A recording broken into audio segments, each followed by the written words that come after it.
안녕하세요. 대한민국에서 가장 빠른 복지뉴스 채널 1위 김홍근 기자입니다. 11월 이되니 곧 2024년이 시작되겠구나 하는 마음이 드는데요. 이 무렵 정부가 발표하는 소식들에 더욱 귀 기울이셔야 합니다. 그중 어르신분들께 해당되는 소식인데요. 지난 7일 기초연금 적정성 평가위원회에서 기초연금에 대한 개선 대책을 내놓았다고 합니다. 과연 어떤 내용일지 오늘 하나하나 쉽게 설명드리도록 하겠습니다. 시작 전에 구독, 좋아요 꼭 부탁드립니다.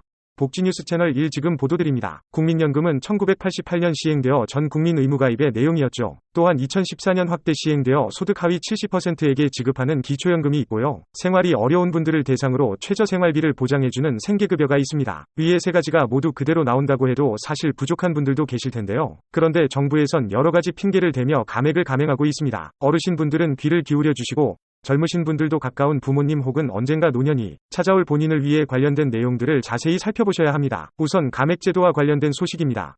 첫째는 국민연금 연계 감액입니다. 2023년을 기준으로 국민연금 48만 4,770원을 초과하여 받을 경우 기초연금 32만 3,180원의 50%까지 감액됩니다. 사실 1988년도의 국민연금과 2014년도의 기초연금은 시작점이 달랐던 것처럼 의미가 완전히 다른데요. 그런 두 연금을 연계하여 기초연금을 감액한다는 것은 사실 어처구니 없는 말이죠. 현 대통령인 윤석열 대통령은 처음 대선 공약 시 국민연금 연계 감액의 미세 조정을 통해 어르신분들의 기초연금을 지켜줄 수 있겠다며 큰 소리치며 약속을 했지만 아무런 조치도 취하지 않고 있습니다. 곧 다가오는 총선으로 국회에서는 국민연금 연계 감액 폐지와 관련하여 언급을 할 듯 말 듯하며 사람들의 애간장을 태우고 있는데요. 이 부분도 사실 더 지켜봐야 동향을 더욱 정확히 알 수 있을 듯합니다. 감액제도의 두 번째는 바로 부부감액입니다. 올해 기초연금 기준액은 32만 3,190원이지만 부부가 동시에 기초연금을 수령하게 될 경우 무조건 20%를 감액하게 되어 있습니다. 그게 바로 부부감액인데요. 이것 또한 어처구니가 없는 말이죠. 복지 선진국인 유럽과 비교해보면 말도 안 되는 감액 비율이고 실제로 부부가 함께 산다고 했을 때 생활비가 20%나 적게 드는 일이 아닌데 그 비율만큼 감액을 한다는 건 눈 가리고 아웅하는 것과 다를 바 없습니다. 국민들을 바보로 아는 것이죠. 이 또한 다가오는 총선의 영향으로 너도나도 이걸 해결해보겠다는 등의 공약을 발표하려고 하는데 그것도 뭐 사실 희망 고문이지 않을까 싶습니다. 노령연금이란 국민연금을 10년 이상 가입한 사람을 대상으로 수급 연령이 되었을 때 받을 수 있게 되는 연금입니다. 국민연금과 비슷한 것이죠. 그런데 이 노령연금을 수령할 수 있는 시점에 소득이 있는 업무를 하고 있다면 수급 개시일로부터 5년간 노령연금의 최대 50%까지 감액을 합니다. 정말 자세히 볼수록 화가 나는 내용이죠. 2023년 기준 소득으로 286만 1천원을 초과하게 될 경우 노령연금 연계 감액 대상이 됩니다. 이 내용은 지난 10월 말 보건복지부에서 발표한 제5차 국민연금 종합운영계획안이 국회를 통과하게 될 경우 내년부터는 완전히 폐지될 것으로 보입니다. 마지막 네 번째 감액 제도는 기초연금 연계 감액입니다. 가장 어처구니가 없는 내용인데요. 소득 하위 7에서 8% 정도에 해당하는 생계급여를 받는 노인이 소득 하위 70%에게 지급하고 있는 기초연금을 받을 경우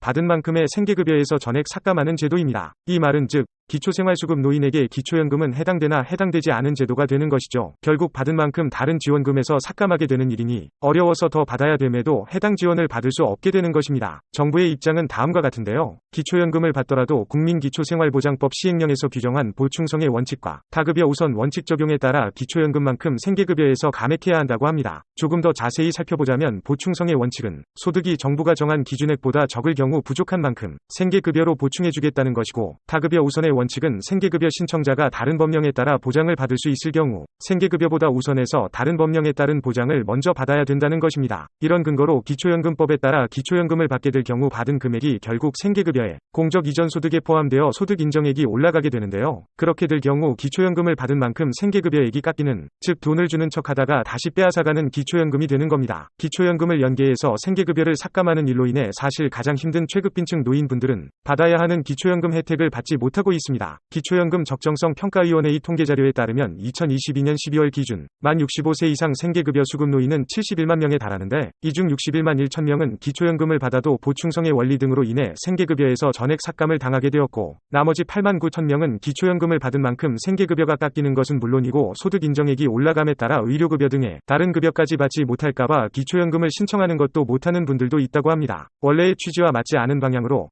결국 어르신분들을 더 고통스럽게 하고 있는 정부인데요. 기초연금과 연계하여 생계급여를 감액하는 것과 관련하여 현 정부의 입장은 어떨까요? 보건복지부 산하 기초연금 적정성 평가위원회에서는 일단 기초연금을 소득으로 보게 될 경우 기초생활보장제도 운영 원리에 따라 생계급여에서 기초연금을 깎는 현행 방식은 바람직하다고 평가합니다. 이유는 생계급여 수급 노인의 선정 기준을 맞추지 못하여 생계급여 대상에서 탈락한 비수급 빈곤층보다 생계급여 수급 노인의 총소득 즉 생계급여와 기초연금을 더한 금액이 오히려 더 많아지는 소득 역전 현상으로 인해 형평성의 문제가 발생할 수 있기 때문이라고 합니다. 그러나 대부분의 어르신분들이 보편적으로 받는 기초연금 혜택을 정작 최빈곤층인 생계급여 수급노인이 못 받는 일은 말도 안 되는 일이기 때문에 이 부분은 개선이 필요한 것입니다. 그렇기에 생계급여를 산정할 경우 소득으로 규정한 기초연금의 성격에 대해 다시 검토하고 정비할 필요가 있음을 제안합니다. 현재 장애인연금, 장애수당, 아동보육료, 양육수당, 국가유공자 수당 등은 생계급여 산정 시 소득 인정액 계산에 포함하지 않고 생계급여와 별도로 지급하고 있는데 이런 급여들처럼 보충성 원리에 구속되지 않게 예외를 두자는 것입니다. 여러 가지 이유에서 이것이 여의치 않을 경우 기초연금의 30% 또는 50% 등 일정 금액을 생계급여의 추가 금액으로 지원해 일부 기초연금을 받을 수 있도록 하는 방안도 검토할 수 있음을 알렸습니다. 2024년 4월 국회의원을 새로 뽑는 총선을 앞둔 상황 속에서 국회에서는 여야를 막론하고 어르신들의 표를 의식한 여러 가지 복지 정책들을 앞세우고 있습니다.